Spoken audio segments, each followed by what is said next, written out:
صحابہ کرام سے محبت، اہل بیت سے محبت، ہر صحابی سے محبت، اہل بیت کے ہر فرد سے محبت، اس میں کوئی تفریق کرنا ہمارے نزدیک ایسا ہی ہے جیسا کہ قرآن کی آیتوں میں تفریق کرے یا حدیث مبارکہ میں تفریق کرے۔ اللہ کے نبی کی ایک بیٹی سے نہیں، چاروں بیٹیوں سے محبت، آپ کی ایک بیوی سے نہیں، 11 ازواج مطہرات سے محبت، آپ کے ایک داماد سے نہیں، سارے دامادوں سے محبت، آپ کے ایک عزیز سے نہیں، سارے رشتہ داروں سے محبت، صرف ایک حسن و حسین سے نہیں، بلکہ ان کی تو آپس میں محبتوں کے یہ انداز تھے۔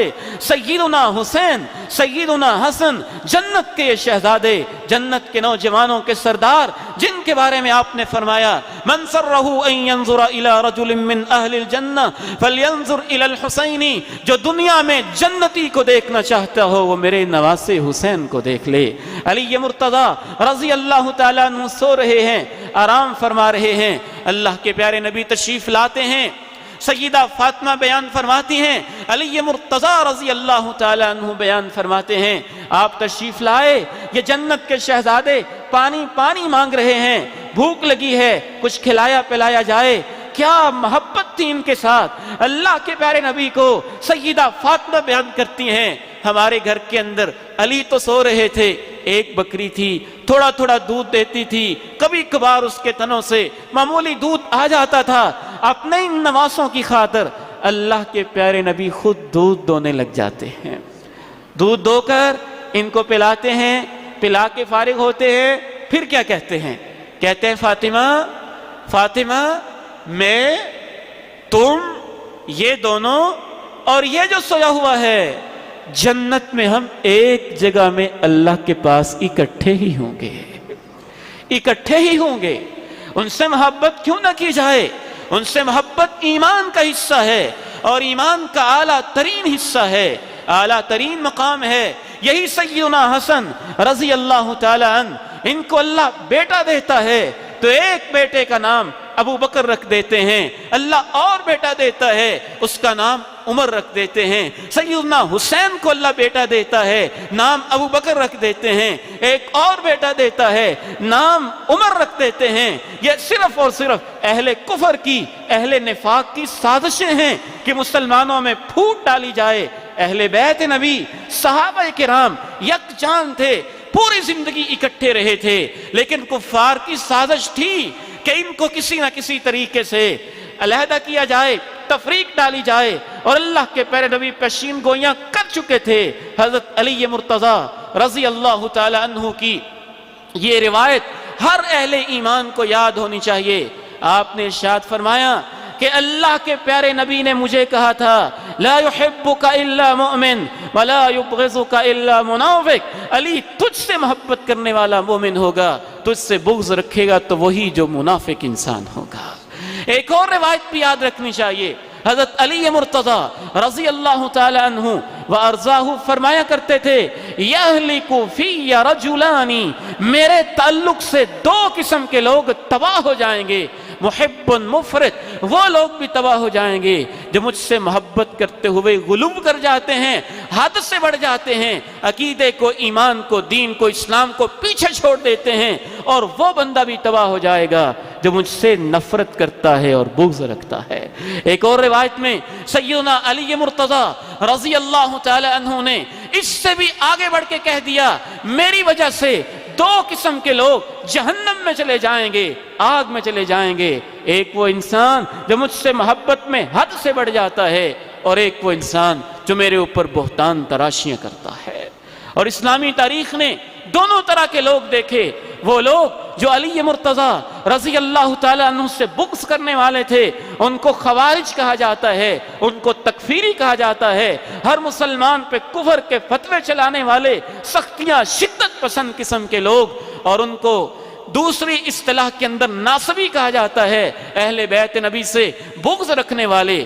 اور دوسری قسم کے وہ لوگ جنہوں نے علی مرتضیٰ رضی اللہ تعالیٰ عنہ کو نبی کے مقام سے آگے بڑھا دیا، حتیٰ کہ بعض میں اللہ تک بنا دیا، ان کو مشکل کشا حاجت روا بنا دیا، ان کے اندر وہ صفات پیدا کر دیں جو کہ اللہ کی صفتیں ہیں، اور ان سے وہ کچھ مانگنے لگے جو اللہ سے مانگنا چاہیے۔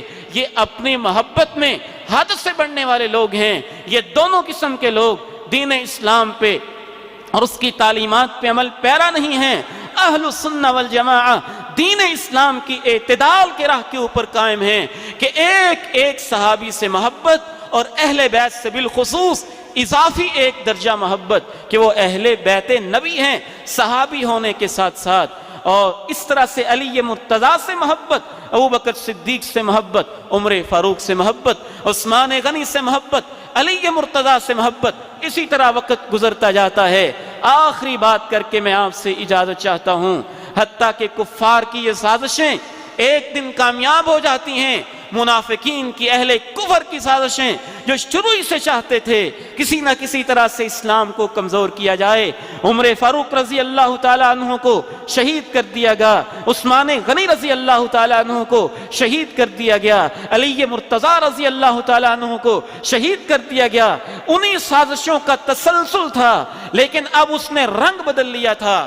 کوفہ کے اندر کچھ لوگ جمع ہو کے سیدنا حسین رضی اللہ تعالی عنہ کو دعوت نامے لکھتے ہیں، خطوط لکھتے ہیں، خطوط کی بھرمار ہو جاتی ہے۔ آپ وہاں تشریف لے جاتے ہیں اور وہ غم و الم کی کہانی وہاں پہ رونما ہو جاتی ہے، جس کی خبر بھی اللہ کے پیارے نبی کو جبریل امین آ کے دے چکے تھے۔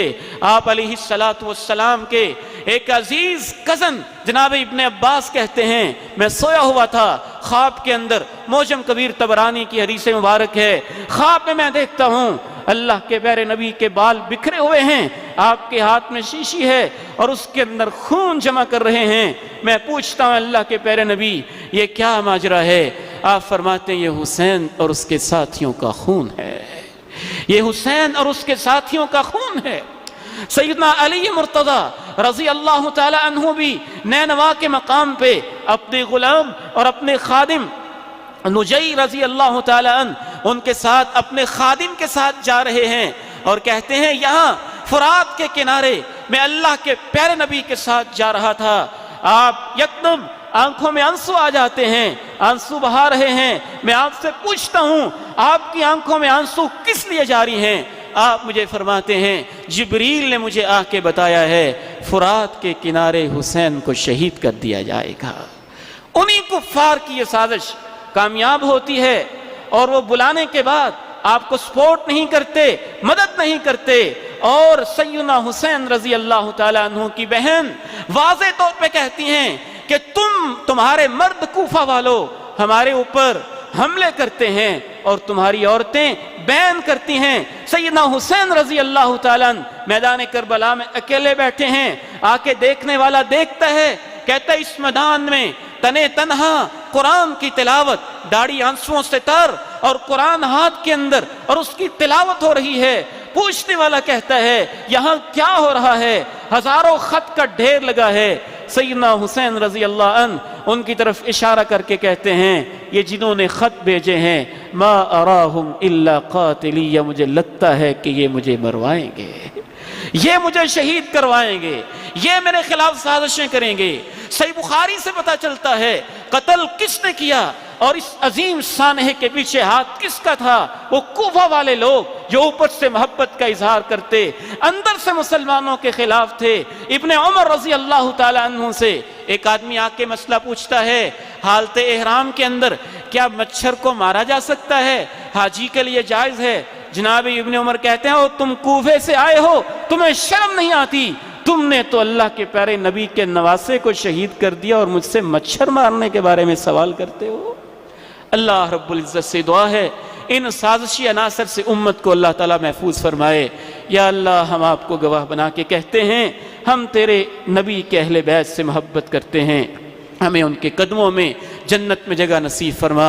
ابوبکر صدیق، عمر فاروق، عثمان غنی، علی مرتضیٰ، ایک ایک صحابی سے ہمیں محبت ہے، ہمیں ان کے ساتھ جنتوں میں اکٹھا فرما۔ وآخر دعوانا الحمد للہ رب العالمین۔